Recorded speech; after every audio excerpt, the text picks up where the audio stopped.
Pemirsa, berbagai program unggulan telah dilakukan oleh Gubernur Bali Made Mangkupastike seperti program kesehatan dan pertanian melalui si Mantri. Kedepannya, Made Mangkupastike berpesan kepada masyarakat Bali agar tetap semangat, khususnya dalam mengembangkan potensi pertanian di Bali. Berbagai program sudah diupayakan demi mencapai ketentraman dan kesejahteraan masyarakat. Program-program tersebut diantaranya adalah program kesehatan, pendidikan, dan pertanian melalui si Mantri. Hanya saja ke depannya hal yang perlu dilakukan, yakni memberikan motivasi kepada para petani Bali. Petani Bali yang dimaksud adalah generasi muda yang mampu mewarisi budaya agraris ini. Ke depannya diharapkan petani muda bermunculan yang diharapkan mengembangkan potensi pertanian Bali. Made Mangkupastike juga berpesan masyarakat khususnya petani Bali bisa mandiri dalam mengembangkan potensi pertanian. Enak kan, apalagi coba si Mantri, mana saya kebayang ada si Mantri kayak sekarang. Ya, dari sini pertanian. Iya.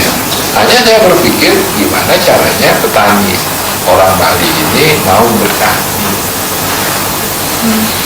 Semua orang cerita bahwa budaya Bali itu basisnya agraris, kan begitu?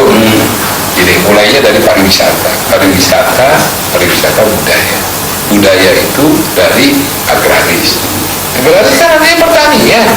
Sementara pertanian sudah ditinggal. Siapa yang mau bertani? Turun generasi petani, turun krisis teman-teman. Bukan turun sedikit, banyak. Sekarang iya, yang tua-tua itu. Jadi petani kita sekarang rata-rata di atas 50 tahun. Di atas 50 tahun. Sekarang caranya gimana? Harus ada insentif. Ya. Itulah kebetulan saya lihat ada contoh di Sepang gitu. Tapi Kementerian Pertanian yang bikin itu. Ya sapi ya, kambing. Kambing apa namanya itu, etawa itu. Di akhir masa jabatannya, Made Mangkupastike berpesan kepada masyarakat Bali meningkatkan persatuan, gotong royong, dan semangat kerja. Desa Karyani dan Arta